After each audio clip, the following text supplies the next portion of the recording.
B-boy Gaël from X-Dance Crew Urban Art mooy sunu compagnie X-Dance Crew moo nekk nii fii lañ ne fii la ñuy entraîné ci agora bi man B-boying laay def break dance à la base comme ni ko gars yi di waxee quoi mais je fais aussi d'autres danses comme la danse contemporaine des créations affaire yooyu maa ngi ci ay compagnie comme lu mel ni Urban Art mooy sunu compagnie mais ñoo ngi ci yeneen tamit booy ñoo leen di entraîner man fii la ñuy nekk le soir le matin on est au niveau de la centre culturel régional de Thiès fa la ñuy nekk di entraîner. Tey lii luñ ci mën a wax bëri na quoi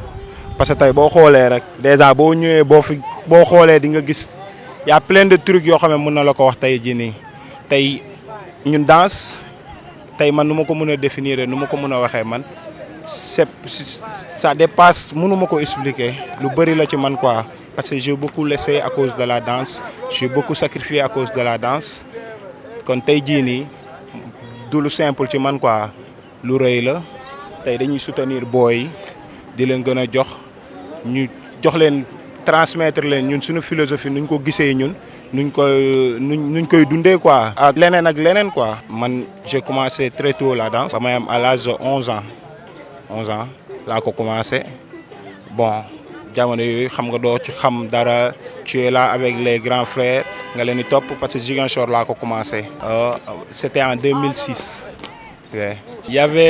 avait pas d'afro amuloon afro jamono boobu ay R&B moo amoon reggaeton la gars yi doon fecc ak break dance y avait break dance amoon na parce que ñun amoon na fekk naa fa ay grands frères yoo xamante ne mais man lu ma gënoon admirer break dance bi la woon. En 2006 j'ai démarré en 2006 c'était pas trop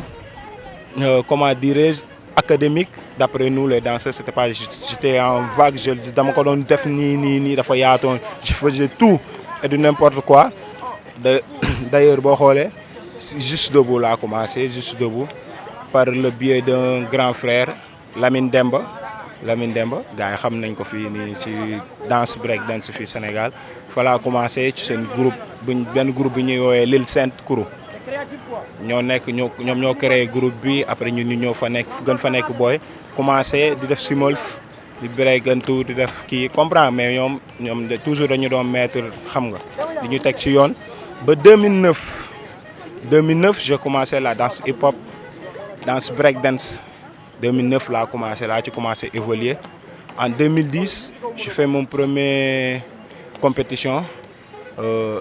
c'était en 2010 oui kaay fecc suñu première fois bi ñuy dem compétition au niveau national c'était en 2010 Louga ñu dem fa dem nañ ba final Dakar moo ñu gagné 2011 ma participé waat kaay fecc noonu pareil 2012 ma participé encore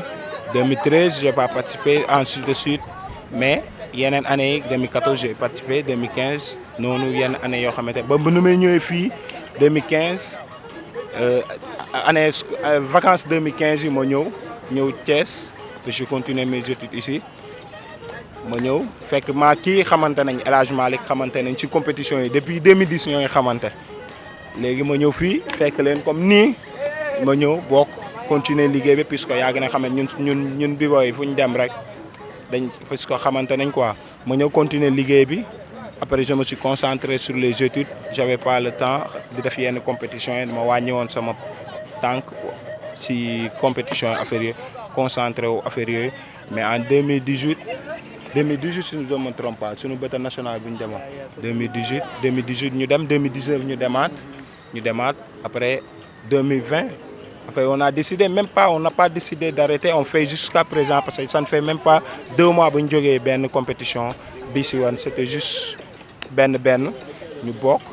dañuy bokk ay compétition breakdance mais en 2020 avant boobu dañ doon jël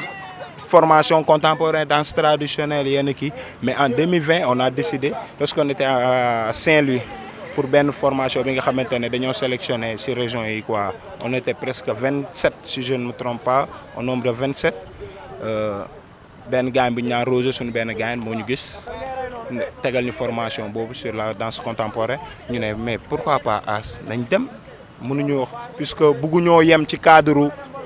b-boy kese on veut demain quand on nous demande ñu ne ñun ay danseurs lañ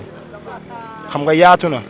danse mën na am na danse afro am na danse yimbe am na danse mais bëgguñu yem ci cadre ñu ne b-boy kese mais on veut découvrir autre danse d'autres trucs faire plein de trucs quoi. boobu 2020 boobu lañ démarré commencé def ay création contemporain ñun ñaar duo mais avant boobu def nañu ay formation ba def ay création ba jouer nuit de la danse Daniel Sorano ak benn dame belge bu ñu naan Layla à cause d'elle am nañ lu bëri lu ñu jot a am tamit ci côté contemporain. je ne vais pas dire dama transhumé damay ne juste dama ubbi beneen buntu quoi. mais toujours maa ngi ci ñaari côté yi. fële ba ma demee parce que tey bii booy fecc tu ne peux pas te bloquer ci benn affaire tamit soo demee am na fooy toll da ngay bëgg ubbeeku xam nga lu ma lay quoi c'est comme des études boo jàppee benn branche nii parfois tu touches à d'autres branches pour nga mën a gën a ubbi sa kii quoi. ñu dem loolu moo ñu gën a poussé ci formation boobu ñu dem si la ñu jëlee si la ñu bokk ci formation bi 21 jours lañ ci def formation bi c'était pour une création bi nga xamante ne ça doit faire 10 personnes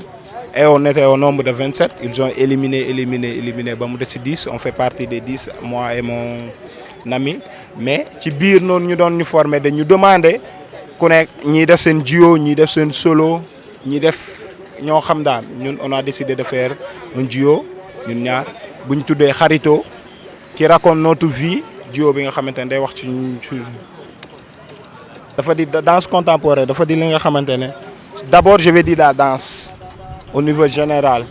boo koy def fii nga koy tibbee la danse contemporaine daf ñuy permettre tey ñuy dégager même bu dee danse bi booy mën nga ci génne sa émotion. danse contemporaine daf ñuy permettre tey ñu raconter suñu histoire à travers cette pièce ñun maa ak moom raconter nañ suñu histoire raconter nañ suñu jaar-jaar raconter nañ lu ñuy dund ak métit xam nga métit yu ñu jot a am ci danse yi tout loolu noonu tey jii nii émotion boobu noonu tey ba tey jii nii tey fu ñu koy jouer sax yow mi boo nee ci public bi ci Sorano ñii lii lañ bëgg a wax fii quoi di nga xam ne ñii c'est de ça qu'il parle. break dance boo ko dee dégg li mu ëmb dafa bari parce que break dance ëmb na presque li ñuy wax danse yëpp mu ngi ci biir parce que boo gisee nit kuy def break dance lépp di nga ko gis ci moom di nga ci gis traditionnel xam nga di nga ci gis mouvement taekwondo mouvement boo xalaatul lépp mu ngi ci biir break dance kon break dance mun naa ni moom lépp la ëmb. waaw loolu su ma mënee expliquer break dance man loolu laay expliquer ci break dance parce que tey bu dee danse debout la mun nañ ni debout la ñu wax mais break dance ci kaw ci suuf lépp ngay utiliser xam nga gymnastique lépp ngay utiliser ci break dance quoi. 2006 laa commencé def break dance te sama mag moo ma ci dugal bu ma bokk ak moom ndey ak baay parce que moom moo doon def danse debout en même temps di def break dance moom moo ma dugal. ci break dance si moom laa ko gisee bëgg ko xam nga jamono yooyu ay xaritam di ñëw ñëpp di def break dance ci lay doog a xew Thiès vraiment mu yomboon ci man trop bi may nekk booy moment yooyu ndax dama koy gis rek luñ ci def rek ma def ko amour boobu moom moo ma dugal ci break dance ba nii may wax ak yow musuma ko bàyyi depuis jour bi ma def sama première freeze baby freeze fàttewu ma ko depuis boobu ba léegi maa ngi ci musuma ko bàyyi. waaw mun naa ni kenn ku ci ne bokkul tamit ak moroomam sens la. parce que tey ñun am nañu chance boo xamante ne ñun suñu parents yi dañu ñëw rek bëgg ko am nañ chance boobu parce que am naa oncle boo xamante ne daf ko doon def. tey def na ba parents yi tey loolu amuñu ci problème li tax ma gën ci kontaan du ci man parce que dem naa ba danseur fu ne lay jóge ci Sénégal waxuma la Sénégal international bu ñëwee fii Thiès dañuy nekk sama gaale la ñuy nekk. lu mu tuuti dañ koy bokk fu ñu mënti nekk ñoo ko fay bokk tëdd loolu ouverture boobu ñu may suñu mbokk danseurs yooyu rek loolu ça me fait plaisir sérieusement man loolu moo ma ci gën a neex waaw vraiment. tey yombul nag su ma la nee yomb na rek waaw yombul quoi vraiment parce que aar bëgg-bëgg moom moo gën a garaaw biñ ciy doog a nekkuñu woon ci kii kese am nañu métier ñu ngi job xam nga mën nañ suñu métier lépp. mais danse bi da cee ëpp doole daf ñu ëpp doole trop sérieusement te biñ ciy nekk tamit bëgg-bëgg bi bu la xasee ba yóbbu ñun séntu wuñ ci woon dara musuñu ci séntu dara parce que jamono yooyu ñun bi ñuy def break dance mun nañu ñu ngi seetaan ay vidéo ay champion du monde di leen xool nii tey ñun dem nañu bay nekk ak ñoom ñoo xamante ne dañ doon rêvé tey jii nii di leen xool li ci mel ni bii booy lilu nekk nañu ak moom presque 3 fois xam nga kon avancement am na ci bu baax a baax bu ma waxee ci sama côté tamit lim ma poussé muy lépp avancement am na ci bu baax a baax mais yombul parce que loo xamante ne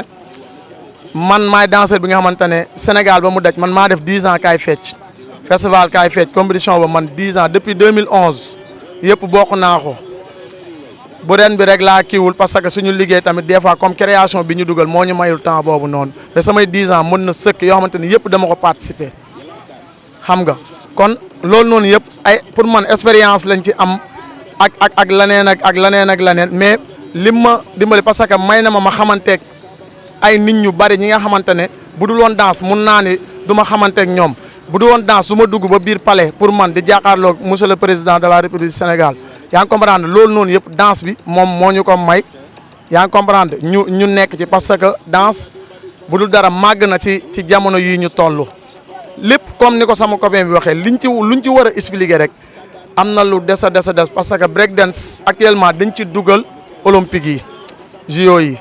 ñun dañu nekk ci biir sport jamono ji ci loolu lañ nekkoon di inaugurer noonu par rapport ak Covid bi moom moo taxoon loolu taxaw loolu moo taxoon ñu dem palais pour inaugurer loolu quoi sérieusement léegi break dance dañ ko dugal ci sport ñun dañu nekk ci biir xam nga olympique yi dañ koy waajal lépp noonu ñu ngi ci 2022 bi 2024 ba 2026 ñu ngi ci côté boobu seulement break dance quoi ci lu ma ci xam man du ma ci sori na xaw ma ci lu bari quoi sérieusement waaw break dance bi bawuma ko sax mais lépp loo gis rek am na lu ko waral daal xam nga tey break dance Sénégal dafa demee boor xam nga break dance Sénégal dafa métti waaw duñ ne break dance kase quoi mais dañuy wax danseur yëpp sérieusement dafa métti mën nañ dem fu ne nag chaque année dañuy représenter Sénégal yaa dañuy dem ba Allemagne représenter Sénégal boti chaque année dañuy dem mun na ni bu ma juumu dem nañ ci 5 ans xaw ma 6 ans. nekkee ci benn mbir parce que break dafa dem ba danse boog laay day dem ba sa métier la nit ñi ni ñuy xëyee di dem ci bureau ñun dañuy dem di dem ci suñu bureau nit ñi di fayee ko ñun noonu lañ ciy fayee ko yaa ngi comprendre ci seen job ñun dafa dem ba nekk suñu liggéey amour bi moom moo jiitu mais dafa dem ba dafa nekk suñu job mais ci kaw suñu job ndax tey Sénégal boo nekkee ci break bu dee compétition rek nañu waxante li fi nekk bu dee compétition ngay toog di ko xaar non bàyyil quoi sérieusement parce que ku def 10 ans ci compétition bu dee daa am leneen looy séntu ci compétition boobu mun nga bàyyi mais liñ ciy sant mooy li ma la wax ne la break dance bi liñ ciy sant luñ ciy lépp tax na tey ñi nga xamante ne soxla nañu artiste soxla nañu danseur tey suñu capacité ñun ak break dance li mu ñu defal tax na tey édition bu am dinañ ñu jël mais bu dul woon break dance bi du ñu gis suñu professionnalisme parce que professionnel boobu noonu ñu am ci break dance moom moo waral tey édition bi parce que dafa am ñoo xamante ne bregueurs yi la ñuy wër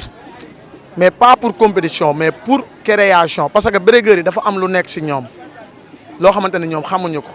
chorégraphie yi nag ñi nga xamante ne dañuy def danse contemporaine ñoom loolu ñoo koy gis ci yow mooy comme la ñu def Saint-Louis bi ñu fa demee ñoom ñoo génne tey loolu xam-xam boobu nekk si ñun ñoom ñoo ñu ko génneel nekkul ni dañu jox mouvement wala dara dañu leen xam-xam lii mu ngi ci yéen sa mun ngeen ñu koo defaralal nii tey ñu def ko muy màgg ba kenn ku ci ne ku ko gis da ciy jooy kon loolu mën nañ ñun bàyyiwuñu break dance ñu ngi b-boy ñu ngi tëral ñu ngi lépp mais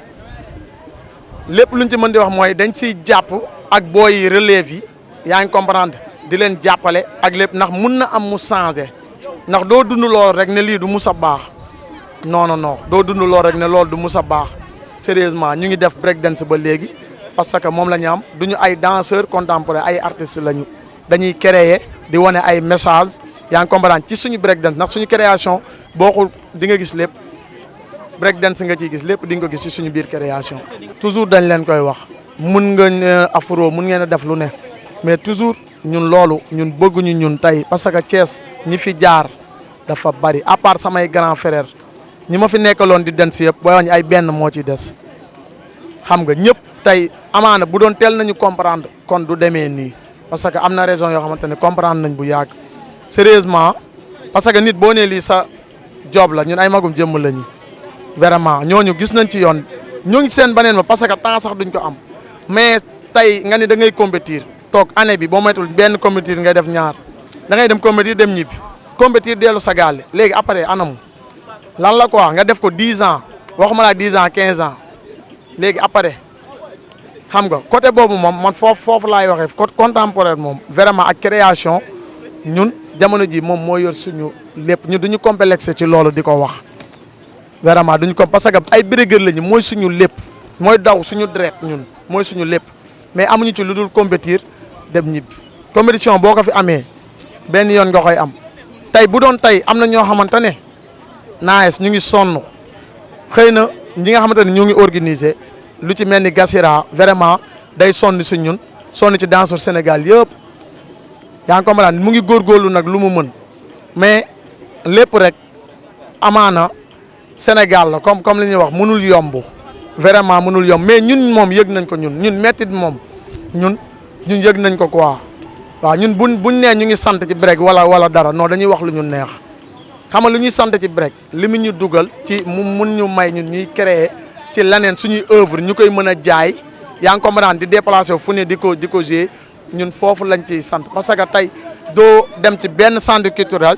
wala ci benn alliance français wala ci benn xaw ma nuñ koy waxee noonu institut français naa leen dama ñëw war a def fi benn spectacle pas spectacle sax batal jàkkaarloo wala dama war a batal ak bagage yooyu noonu comprendre nga loolu duñ la ko sa lépp dañ koy teg si yoon sa œuvre da nga koy bind li nga war a wane da nga koy bind dafa war a leer dañ koy gis xool ba xam kii thème bi muy wax méngoo naag lépp ak leneen buñ la si mënee jàppale ñu jàppale la ci loolu fa la ëppee sens break jamono jii dañ la koy wax sax naan la képp ku nekk ci aar kase di ñi nga xamante ne comme ñun bi ñu comprendre woon ñun monde boobu lañ nekkoon boo bàyyi break sax ñun bàyyiwuñu mooy am na ñu ko bàyyi ñun dañ leen a mere woon li tax ñuy bàyyi yaa ngi dégg ñun guddiñ toll ñun bu ñu gisee nit ne ko yaa ngi break wala yaa ngi kii duggal ci création tamit pour sauver sa bopp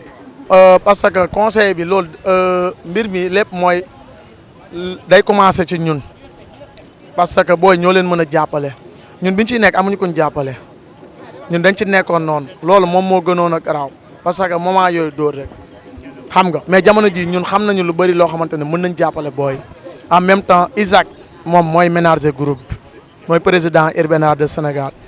yaa ngi comprendre kon tey booy yi nii conseil bi ñu leen di mën di jox mooy premièrement mooy niveau parce que niveau boo ko amul bul sono sa bopp mooy job bi ñoom dañoo toll ci liggéey ñi ciy élève dañuy jàng ñi ciy job dañuy jàng mais dañoo toll ci liggéey ñoom seen niveau parce que niveau boo ko amulee da ngay sono sa bopp foo mënti dem duñ la jël édition doo ci bokk duñ la gis mais niveau boo ko amee tëjul sa nekk foo mënti nekk dinañ la fa fekk woo la booy bu ñu amee li ñu leen wax muy niveau bi ak jàng li nga xamante ne moom mooy suñu culture c'est comprendre suñu culture surtout loolu suñu culture vraiment ñun li ñu dal ba amuñu ci lu bari ñoom ñun bëgguñu tamit mu dal leen côté boobu dinañ leen teel a yee teel leen a dugal ci création ak lépp li nga xamante ne daal ñun daloon nañu ñun dinañ def tout ba tey booy ñoom du leen dal quoi parce que